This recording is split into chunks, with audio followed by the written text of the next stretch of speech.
살다 보면 유독 이런 때가 있습니다. 아무리 발버둥을 쳐도 일이 풀리지 않고 주변의 사람도 붙지 않으며 심지어 믿었던 몸까지 따라주지 않는 그런 시기 말이에요. 그럴수록 우리는 더 애를 쓰고 더 조급함을 느끼며 더 많이 무언가를 움켜쥐려고 합니다.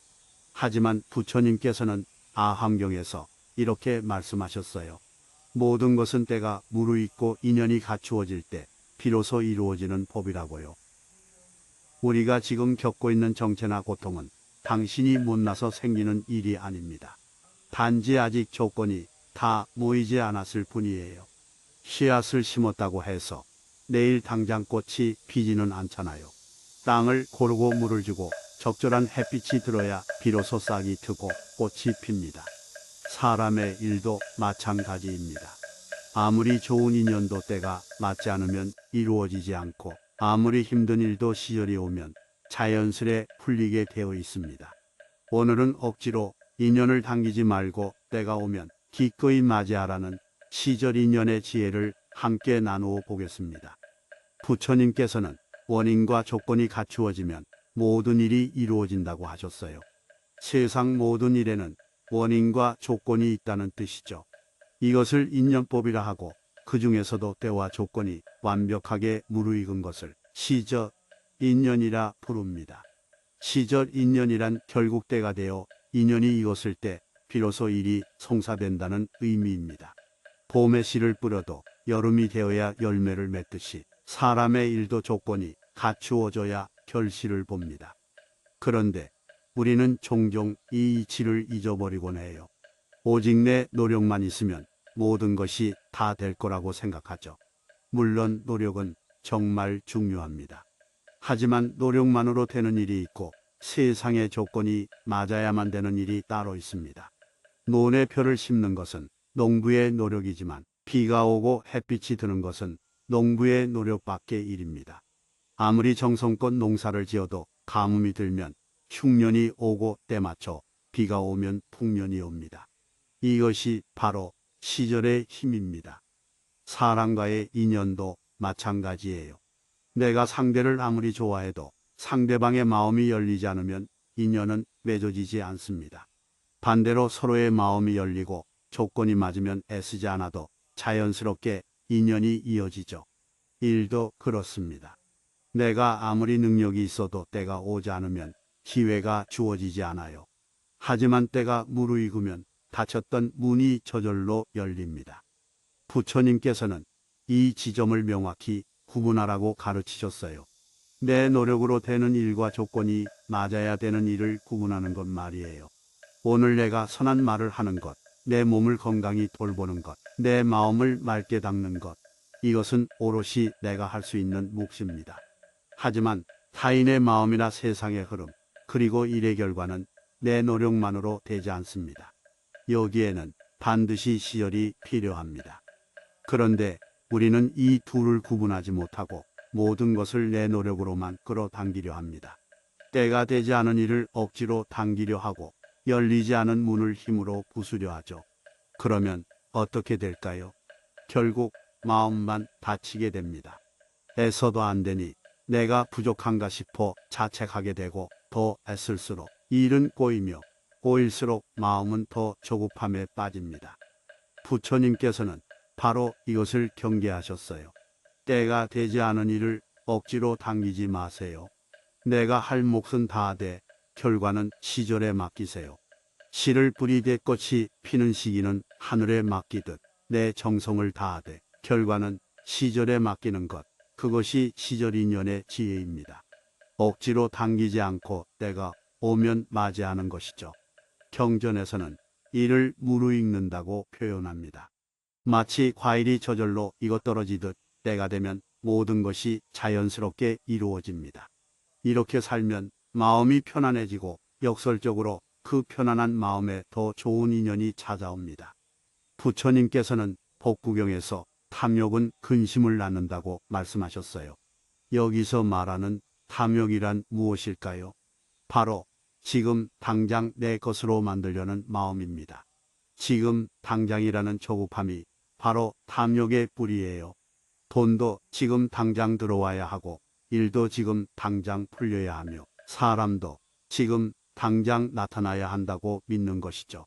하지만 이 조급한 마음이 오히려 복을 가로막습니다. 조급하면 욕심이 생기고 욕심은 우리의 판단을 흐리게 만들기 때문입니다.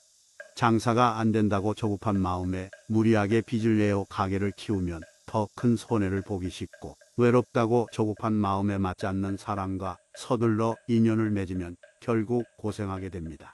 조급할수록 우리의 선택지는 좁아집니다. 넓게 보고 천천히 살펴야 좋은 길이 보이는데 조급하면 눈앞의 것만 붙잡으려 하거든요. 그러다 보니 좋은 인연 대신 급한 인연, 악연만 붙게 되는 것입니다. 부처님께서 탐욕이 근심을 낳는다고 하신 이유가 여기 있습니다. 지금 당장 얻으려는 마음이 오히려 얻을 것을 멀리 보내버린다는 것이죠. 그러니 조급한 마음을 내려놓으세요. 힘들수록 급할수록 더 붙잡고 싶은 것이 사람 마음이지만 물을 움켜쥐면 더 빠져나가고 손바닥을 펴야 물이 고이듯 조급함을 내려놓아야 일이 풀리기 시작합니다. 조급함을 내려놓는다는 건 포기하라는 뜻이 아니에요. 오늘 할 일은 묵묵히 하되 그 결과에 목매지 말라는 뜻입니다. 조급함을 내려놓으면 마음에 여유가 생깁니다. 여유가 생겨야 비로소 사람이 보이고 길이 보입니다. 급할 때는 안 보이던 좋은 인연들이 마음이 평온해질 때 비로소 눈에 들어옵니다. 이것이 부처님 말씀의 핵심입니다. 조급할수록 인연은 멀어지고 여유를 가질수록 좋은 인연이 찾아옵니다. 그러니 오늘부터는 지금 당장이라는 마음을 조금만 내려놓아 보세요. 지금 안 되면 내일, 내일 안 되면 모레, 언젠가는 반드시 때가 온다는 것을 믿으세요. 급하게 얻은 것은 급하게 떠나지만 때를 기다려 얻은 것은 오래 머무는 법입니다. 유마경에서 부처님은 머무는 곳이 청정하면 그가 머무는 세계도 청정하다고 말씀하셨습니다. 내 마음이 맑으면 내가 사는 세상도 맑아진다는 뜻이죠. 우리는 마음을 맑게 하려면 무언가를 더 열심히 해야 한다고 생각하지만 때로는 멈춤이 가장 큰 수행입니다. 안 될 때는 밀어붙이는 게 아니라 잠시 멈추어 흐름을 보아야 하는 때입니다. 흙탕물을 맑게 하려고 계속 휘저으면 물은 더 흐려질 뿐이에요. 가만히 두면 흙은 가라앉고 물은 저절로 맑아집니다. 마음도 똑같습니다. 일이 안 될 때, 사람이 안 붙을 때 계속 밀어붙이면 마음만 더 탁해집니다. 하지만 잠시 멈춤을 선택하면 무엇이 문제인지 보이기 시작해요. 어떤 인연과는 더 가야 하고 어떤 일은 여기서 놓아야 하는지가 명확해집니다. 맑은 마음으로 멈추어 서면 세상이 다르게 보입니다. 바쁘게 움직이던 발걸음을 잠시 멈추어 보세요. 멈추면 내가 왜 이렇게 애쓰고 있었는지, 나에게 정말 필요한 게 무엇인지 깨닫게 됩니다. 멈춤이 뒤처질까봐 걱정되시나요? 그렇지 않습니다. 잘못된 길을 빠르게 가는 것보다 잠시 멈추어 바른 길을 찾는 것이 훨씬 빠릅니다. 땅이 척박할 때는 씨를 뿌려도 싹이 트지 않아요. 그럴 때는 땅을 쉬게 해야 합니다. 한 해를 묵혀두면 땅이 기름져지고 이듬해에는 더 좋은 곡식을 낼 수 있습니다. 사람도 마찬가지예요. 마음이 지치고 몸이 힘들 때는 쉬어야 합니다. 그것은 게으름이 아니라 다음을 위한 수행입니다. 쉬면서 기운을 회복하고 다시 일어설 준비를 하는 것이죠. 부처님께서도 언제나 움직이기만 하신 게 아닙니다. 법을 설하실 때와 고요히 참선하실 때를 분명히 구분하셨어요. 움직일 때 움직이고 멈출 때 멈추는 것, 이것이 중도의 가르침입니다. 지나치게 애쓰지도 말고 지나치게 게으르지도 마세요. 때에 맞춰 움직이고 때에 맞춰 멈추는 지혜를 가지세요. 안 될 때는 더 밀어붙이지 마세요. 그것은 용기가 아니라 집착입니다. 잠시 멈추어 흐름을 보면 결국 길이 보입니다. 금강경에서는 집착함이 없이 마음을 내라고 하셨습니다. 무엇에도 머물지 말고 마음을 쓰라는 뜻이죠. 이미 가득 찬 그릇에는 새 물을 담을 수 없습니다. 아무리 좋은 물을 부어도 넘쳐 흐를 뿐이에요. 우리 마음도 마찬가지입니다. 이미 과거의 미련이나 끝난 일들로 가득 차 있으면 새로운 인연이 들어올 자리가 없습니다. 우리 마음속에는 무엇이 들어있나요? 혹시 끝난 관계, 실패한 일, 이미 지나가 버린 후회들로 가득하진 않나요? 헤어진 사람을 잊지 못하고 실패한 일을 붙잡고 있으면 새로운 사람이 나타나도 보이지 않고 좋은 기회가 와도 잡을 수 없습니다. 집착은 마음을 꽉 채워서 새 것이 들어올 틈을 주지 않거든요. 그러니 비움이 필요합니다. 끝난 것은 끝난 것으로 인정하세요. 이미 떠난 사람은 보내주고 이미 끝난 일은 놓아버리세요. 돌이킬 수 없는 과거는 이제 내려놓으세요. 물론 오래 붙잡고 있던 것을 놓는 건 아픈 일입니다. 하지만 놓지 않으면 새로운 시절은 오지 않습니다. 낡은 옷을 버려야 새 옷을 입을 자리가 생기듯 마음도 비움을 통해 채워집니다. 비운다는 건 모든 기억을 지우는 게 아닙니다. 기억은 남아있되 그 기억에 더 이상 집착하지 않는 것이죠. 지나간 일을 떠올려도 마음이 흔들리지 않는 상태, 그것이 비움입니다. 부처님께서는 이것을 무주상보시라고 하셨어요. 베풀되 집착하지 말고 사랑하되 매달리지 말며 노력하되 결과에 머물지 않는 것이죠. 끝난 관계를 비우면 새로운 인연이 오고 미련을 비우면 새로운 희망이 찾아옵니다. 필요한 것은 간직하되 집착하지 마세요. 소중한 것은 아끼되 매달리지 마세요. 자식을 사랑하되 집착하지 않아야 자식도 나도 행복해집니다. 일도 열심히 하되 결과에 집착하지 않아야 몸과 마음이 병들지 않습니다. 집착 없이 마음을 내면 당신은 자유로워집니다. 자유로운 마음에는 맑은 물이 고이듯 새로운 인연이 머물게 됩니다. 비움이 곧 어둠이라는 금강경의 지혜를 믿어보세요. 부처님께서는 팔정도에서 바른 삶이 길을 연다고 말씀하셨습니다. 바른 생각, 바른 말, 바른 행동이 결국 복된 삶으로 이어진다는 뜻이죠. 여기서 중요한 것은 때라는 건 준비된 사람에게만 찾아온다는 점입니다. 큰 비가 온다고 모든 밭에 물이 고이지 않습니다. 미리 고랑을 파두고 둑을 쌓아놓은 밭에만 물이 담깁니다. 준비되지 않은 밭은 물이 그냥 흘러가 버리죠. 인연도 똑같습니다. 좋은 사람이 나타나고 좋은 기회가 와도 내가 준비되어 있지 않으면 그저 스쳐 지나갈 뿐입니다. 그럼 무엇을 준비해야 할까요? 바로 바른 삶입니다. 건강을 단정히 하세요. 몸이 아프면 기회가 와도 잡을 수 없습니다. 말을 단정히 하세요. 험한 말을 하는 사람에게는 좋은 인연이 오지 않습니다. 따뜻한 말을 하는 사람에게 좋은 사람이 모입니다. 인간관계를 단정히 하세요. 선한 사람들과 어울리고 나쁜 인연은 멀리하세요. 생활 리듬을 규칙적으로 하고 성실하게 사세요. 이것이 바로 인연을 맞이할 최고의 준비입니다. 준비는 언제 해야 할까요? 바로 지금입니다. 인연이 오고 나서 준비하면 이미 늦습니다. 농부는 봄이 오기 전에 미리 밭을 갈아놓고 가을이 오기 전에 미리 창고를 수리합니다. 미리 준비했기에 때가 되었을 때 거둘 수 있는 것이죠. 지금 당장 일이 안 풀린다고 절망하지 마세요. 지금은 절망할 때가 아니라 준비할 때입니다. 몸을 돌보고 말을 고르고 생활을 바로잡으며 기다리세요. 이렇게 준비하고 있으면 시절은 반드시 찾아옵니다. 애쓰지 말라는 말은 가만히 있으라는 뜻이 아닙니다. 아무것도 하지 말고 기다리기만 하라는 뜻도 아니에요. 해야 할 일은 정성껏 하되 결과에 매달리지 말라는 뜻입니다. 씨를 뿌리고 물을 주는 일은 농부가 해야 할 몫입니다. 하지만 매일 땅을 파헤치며 싹이 났는지 확인하면 싹은 죽고 맙니다. 할 일은 하되 결과를 재촉하지 않는 것, 그것이 지혜입니다. 내가 할 몫과 내가 못할 몫을 구분하세요.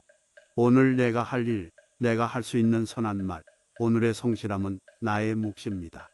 하지만 언제 일이 이루어질지, 어떤 결과를 맺을지는 시절 인연의 몫입니다. 많은 사람이 이 순서를 헷갈려 합니다.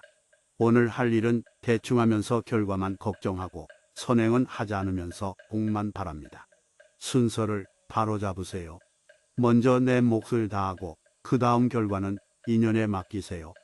장사를 한다면 좋은 물건을 준비하고 손님을 정성껏 대하는 것이 내 몫입니다. 하지만 손님이 언제 올지는 시절에 달린 일이죠. 직장인이라면 실력을 키우고 성실히 일하는 것이 내 몫입니다. 하지만 언제 인정받을지는 내가 정할 수 없습니다. 오늘 내가 할 수 있는 일에만 집중하세요. 그러면 서두르지 않아도 조급해하지 않아도 시절 인연이 당신을 목적지로 데려다 줄 것입니다. 내 몫을 다하되 결과에 집착하지 않는 것이 시절 인연을 따르는 가장 빠른 길입니다. 증이라 함경에서 부처님은 선한 조건을 불러온다고 하셨어요. 좋은 일은 좋은 일을 부르고 좋은 인연은 좋은 인연을 부른다는 것이죠. 인연이 올 때는 작은 신호들이 먼저 나타납니다. 첫 번째 신호는 마음이 덜 불안해지는 것입니다. 조급하고 답답하던 마음이 조금씩 편안해진다면 시절이 익어가고 있다는 증거입니다. 두 번째 신호는 막혔던 작은 일들이 하나씩 풀리기 시작하는 것입니다. 큰 문제가 갑자기 해결되는 게 아니라 아주 사소한 것들부터 풀립니다. 끊겼던 연락이 오거나 작은 서류가 해결되거나 소소한 돈이 들어오는 시기죠. 세 번째 신호는 도움이 되는 귀인이 한 명씩 나타나는 것입니다. 우연처럼 보이지만 사실대가 되었기에 나타나는 조력자들입니다. 이런 신호가 보일 때 주의할 점이 있습니다. 바로 서두르지 않는 것입니다. 작은 신호가 보인다고 갑자기 큰일을 벌리면 안 됩니다. 물이 끓기 시작할 때 작은 거품이 일면 그냥 지켜보아야지. 불을 너무 세게 하면 물이 넘쳐버립니다. 인연도 마찬가지예요. 흐름을 따라가되 자연스럽게 두어야 합니다. 작은 일이 풀리면 차근차근 다음 단계를 밟으세요. 모든 큰 인연은 이런 작은 신호로부터 시작됩니다. 큰 것만 기다리느라 작은 신호를 무시하지 마세요. 마음의 소리에 귀를 기울이고 그 흐름을 믿고 따라가세요. 자회경에서 부처님은 모든 존재가 행복하기를 바라라고 하셨습니다. 나뿐만 아니라 타인의 행복까지 바라는 자비심 그 바탕에는 깊은 믿음이 있습니다. 세상이 나쁜 방향으로만 가지 않는다는 믿음, 선한 일은 반드시 선한 결과를 낳는다는 믿음, 그리고 내 삶도 제때에 열릴 것이라는 믿음 말이에요. 이 믿음을 신심이라고 합니다. 신심이 생기면 마음이 부드러워집니다. 조급함은 사라지고 느긋해지며 불안은 편안함으로 바뀝니다. 그리고 부드러워진 마음에 인연이 깃듭니다. 딱딱한 땅에는 씨앗이 뿌리를 내리지 못하지만 부드러운 땅에는 깊게 뿌리를 내립니다. 마음도 똑같습니다. 편안하고 부드러운 마음을 가진 사람에게 사람도 모이고 일도 풀리고 복도 찾아옵니다. 반대로 세상을 믿지 못해 마음이 딱딱해진 사람에게는 인연이 머물지 못합니다. 그러니 흐름을 믿으세요. 지금 힘들다고 해서 영원히 힘든 게 아닙니다. 지금 안 된다고 해서 끝난 게 아닙니다. 겨울이 가면 봄이 오듯 힘든 시절은 반드시 지나가고 좋은 시절이 옵니다. 이 흐름을 믿으면 억지로 당기려 애쓰는 삶에서 벗어나오는 것을 기꺼이 맞이하는 삶으로 옮겨갈 수 있습니다. 마음이 넓어지면 흐름이 보입니다. 내 것만 챙기려 할 때는 안 보이던 복이 남의 행복을 빌어줄 때 찾아오는 것이 인연의 묘한 이치입니다. 움켜쥐려 하면 빠져나가고 놓으면 모여듭니다. 내 것만 챙기면 작아지고 나누면 풍요로워집니다. 오늘부터 믿어보세요. 내 삶도 제때에 열린다는 것을, 좋은 일은 반드시 온다는 것을, 그리고 시절 인연은 꼭 찾아온다는 것을요. 이 신심이 당신의 삶을 바꾸고 당신에게 복을 가져다 줄 것입니다. 오늘 우리는 시절 인연의 지혜를 살펴보았습니다. 애쓰지 마세요. 이 말은 포기하라는 말이 아니라 때를 기다릴 줄 아는 지혜로운 사람이 되라는 뜻입니다. 오늘 내가 할 수 있는 일을 정성껏 하고 결과는 시절에 맡기세요. 조급한 마음은 내려놓고 삶의 흐름을 믿으세요. 때가 되면 시절 인연은 반드시 당신을 찾아옵니다. 봄이 오면 꽃이 피듯 때가 물으면 인연은 저절로 맺어집니다. 그때 그 귀한 흐름을 붙잡을 수 있도록 오늘 당신의 마음을 단정히 해두세요. 몸을 돌보고 말을 고르고 선행을 쌓으세요. 그것이 인연을 맞이할 가장 아름다운 준비입니다. 부처님의 지혜와 자비가 여러분의 삶에 늘 함께하기를 진심으로 기원합니다. 평온한 마음으로 시절 인연을 맞이하세요. 성불하세요.